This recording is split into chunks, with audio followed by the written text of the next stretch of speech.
Okay, so another retro review, another show, The Wire. Let's get into it.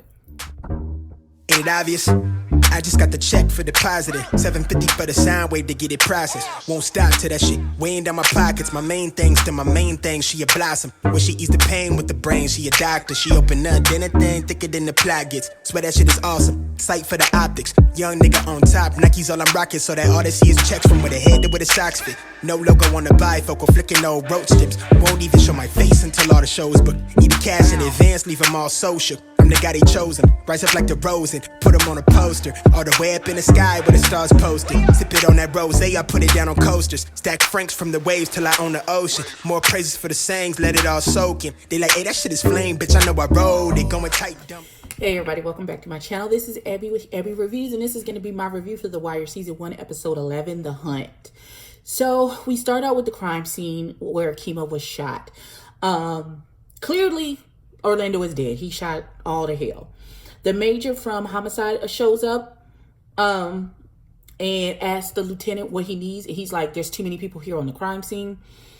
We need to clear it out so we can get some work done.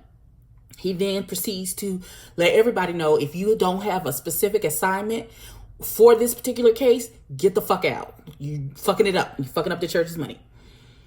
So Bunk and them go into the car and they retrieve her gun from under the seat. And then they go on foot to trace the shooters.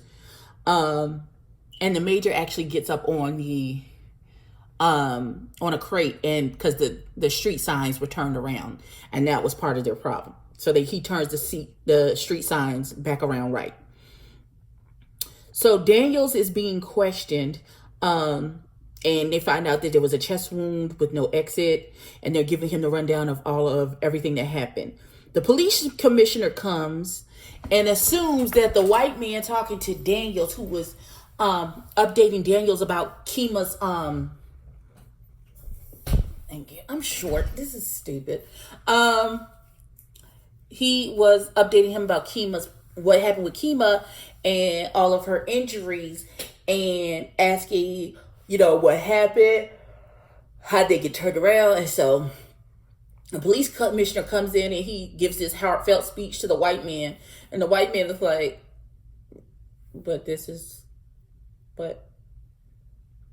I'm not Lieutenant. This is the nigga is.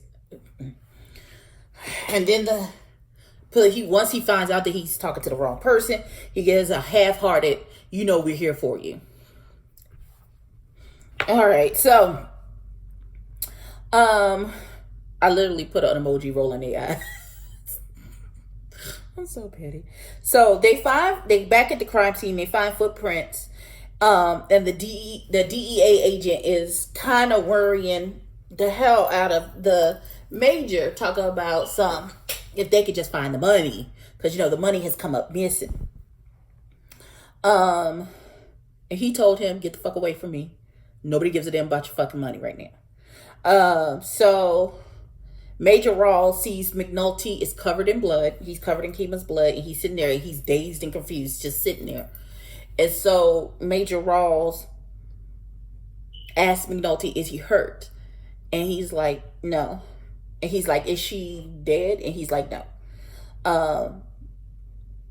He was like, and he just looks at him like a lost kid. And he's like, what did I do? What did I do? And so Major Rawls gets McNulty in the car. Another DEA agent, as Rawls and McNulty are getting ready to leave the crime scene, says to him, anything you want, any manpower, any money, whatever you need, we'll give it to you. And he's just like, okay.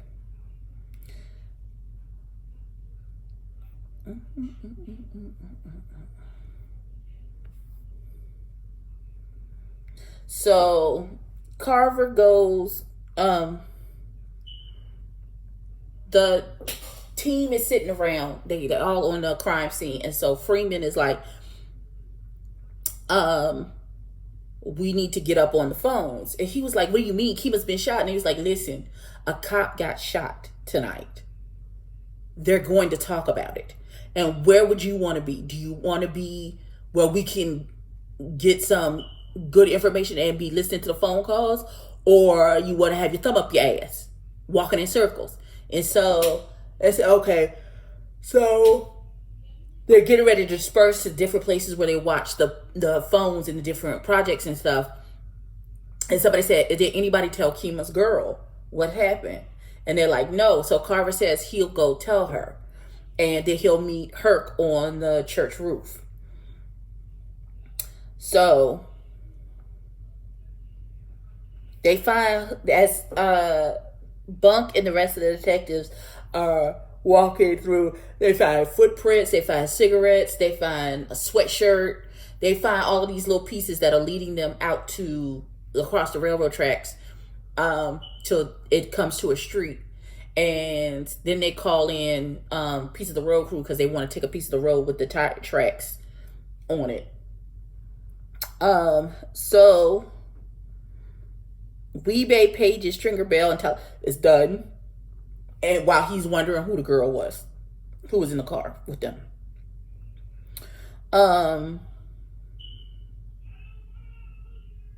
Rawls brings a tape of the wire that Kima had on, and the conversation that happened, and they listen to it, and it physically makes McNulty sick. Like, he runs over to the trash can and throws up. Why we had to see him actually throw up something, I do not know. Rawls grabs McNulty and sits him down, and he was like, listen, you're not responsible for this. This is not on you. She is a cop. Sometimes, you roll the dice and shit happens. But for all the shit you have done, he's like, and let me be very clear, I hate you. And if I even had an inkling of a thought that I thought this was your fault, I would absolutely tell you, because you full of shit, you're an asshole, and I don't like you. But this is not on you. This is not your fault. So the police is raiding everywhere looking for Savino and for Savino, who was the young man who was in the car who was supposed to be selling them the dope. Weebay tells Strigger that little man is the one who shot Kima, and he's like, see, that's the fuck I'm saying. You know the rules. If you see the woman, you switch it up, you change it up. And he was like, I guess because they got rules, they don't kill women. But he says it's little man. Little man got antsy and he just shot up the car. And so he was like, okay, little man gotta go. So now little man finna die because he keeps fucking up. Because they don't know if he freaks out at seeing another person in the car and shoots up the fucking car before they can make a plan. And they don't know if the police roll up on him and arrest him and bring him in, is he gonna be able to hold his shit? So little man gotta go. So he asked, Stringer Bell asked Weebay, where your people at? And he was like, New York, Jersey, and I think he said somewhere in Delaware maybe. He was like, go somewhere where you don't have any family, no connections, no nothing. You got to lay low. He's like, y'all shot a cop, man. You shot a cop. Carver comes to Kima's house as his girlfriend is leaving for work, and he struggles to tell her, but he finally gets it out to tell her what happened, that Kima got shot. Freeman finds the phone that Weebay used, and they dust it for prints, and also a soda can that little man dropped outside of the car. They dust that as well. McNulty is in the basement, and he is cleaning Kima's blood off of his face. D'Angelo, Bodie, and Poot are talking about the shooting. Wallace calls Poot, and they have a little short conversation, and Wallace is not doing well out there at his grandma's house.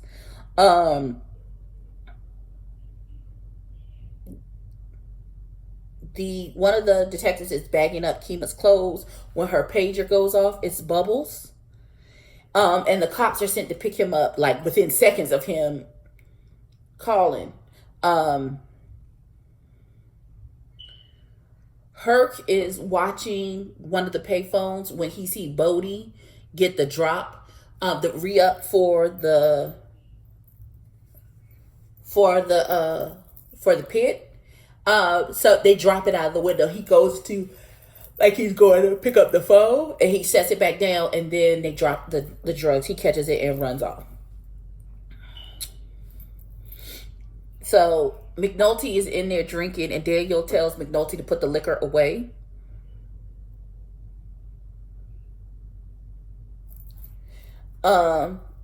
McNulty asks him how much of the case would he give up to get her back, and Daniel says all of it, and McNulty said because this isn't worth it. Stringer and Avon meet up at Orlando's club, trying to figure out what they're gonna do, because now they not only can they not keep the $30,000, they said they're gonna have to burn that money. Now they got the heat from from shooting up a cop, and I call it baby girl, if Kima wakes up and can identify anybody, then they really fucked. So they're gonna send Weebay away. Little man is gone, and then they just gonna lay low. The detective who had Bubbles picked up comes into and has him in interrogation, and he has Bubbles handcuffed to the table, and he asks him, how does he know Kima? And he was like, well, that's really none of your business. Where is she? And he was like, Shitbird, why did you call that? He's calling him Shitbird, and why you call this phone? And Bubbles is really like, no, I don't know you. Where's Kima at? And so that enrages the detective, who beats the piss out of Bubbles, who didn't do anything disrespectful. He just kept asking for Kima. So Bunk calls McNulty to come down there and get Bubbles, and he's like, does he know what happened to Kima? And he was like, no.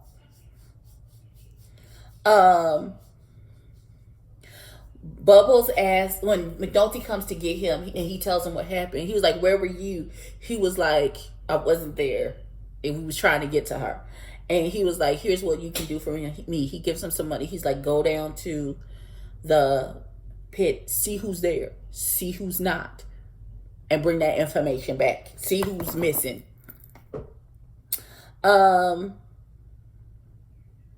McNulty and the prosecutor girl go to see the dirty lawyer who's for Avon's crew, the lawyer that defends them in all of their cases. And at first they're playing these polite games about, because he's defended this boy before, Savino, and he's like, you know where he is, we want him. And so the lawyer's kind of acting funky about it. And so McNulty says, I don't have time to be sucking people's dick around this bullshit. You bring him the fuck today, or we're going to continue to kick the door in on his mama's house until there's no door left to kick in. I said, God damn. McNulty is not with the bulls today. So they come out of the office, and the prosecutor says, so you just weren't going to tell me that's what you was finna do? And he's like, I have to keep relationships with these people, and he was like, yeah, I know all you fuck all lawyers as if this bullshit because y'all want to be judges. He's like, if y'all didn't want to be judges, we could halfway get a case pushed through your fucking court system with all your back alley deals and bullshit that you got on. And she's like, well, fuck you. And he was like, well, fuck you then, bitch. And then they walk away. So,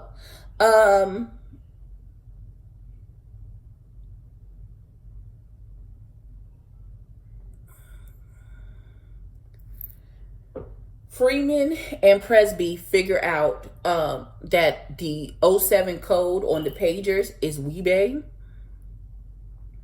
And the major calls in all of the lieutenants, and he said for this they want a lot of dope on the table. Anything that they can write on, they want it written on, and then they want to kick the doors on and because on the 6 o'clock news, they want to show them who they are by breaking in and stealing all the dope and the money, and that they can't just kill a cop and don't think nothing's gonna happen.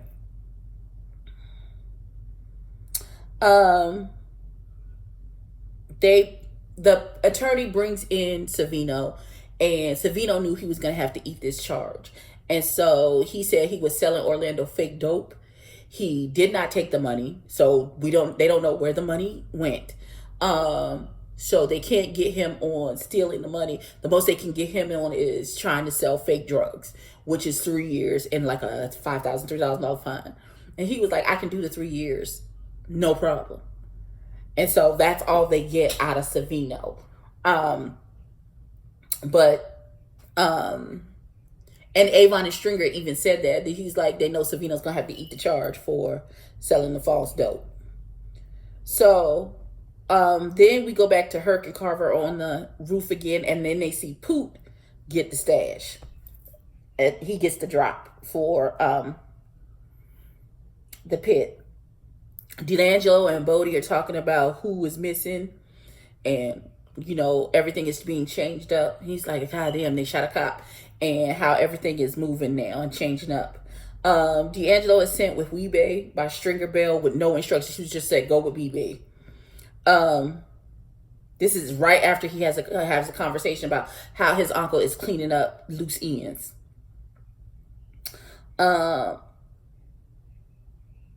They're in the basement when one of the lieutenants, because Lieutenant Daniels had told them, when he told the detail, he was like, we're going to write on everything except for the stash house. We'll get more off the wiretap and keep it quiet on that stash house once all of this blows over. And so apparently there's a snitch in the detail who went back and told Deputy Burrell that they're not going to write on the stash house, and somebody comes and cusses him out.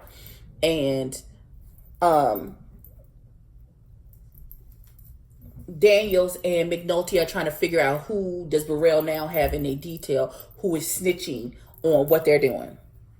Because at first it was Daniels telling him everything they were doing, but now that he doesn't do that, he's found someone else to inform on what they got going on. So McNulty goes to see the judge and try and ask him to back Burrell down off of them hitting the stash house, but the judge can't because he had to kiss ass to get back on the ticket, because Burrell got him removed from the ticket. And so in order to keep his judgeship, because it was an elected position,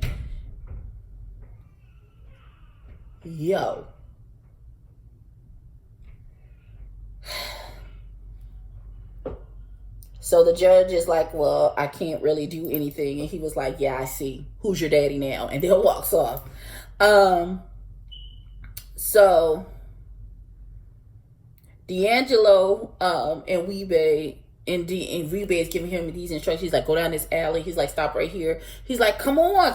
And because D'Angelo is really thinking that EBBIE is about to kill him. He feels like he's a loose end that his uncle is about to tie up. But what it really is that EBBIE is giving him instructions on how to feed his fish, because he's like, you got to say, drop me off, and then you go take the car. He's going to Philly, I think, to lay low until this is over. So poor Kima's girl is at home crying and upset. Bubbles goes into McNulty and gives him his intel. And he did it all without getting high. He's still clean. So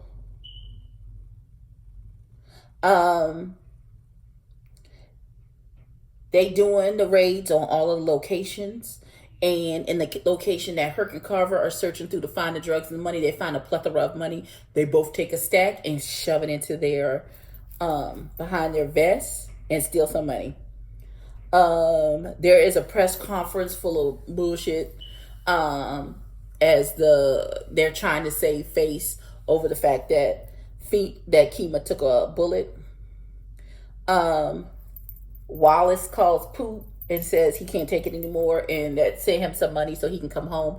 Presby, not knowing that Wallace is an informant and a witness that they are hiding in Baltimore and in where he's at on the Eastern Shore, marks the conversation that he heard as non-pertinent. And that's how the episode ended. This episode, a lot of things happened. They are tying up all of the loose ends because this is just the season finale after this. I'm telling you, The Wire is one of the greatest shows that has ever come on TV. The acting, McNulty, listen, it's just so good. I think I'm gonna do the season. We're gonna do the season finale tomorrow, and possibly do a live on Friday, or Saturday, discussing it.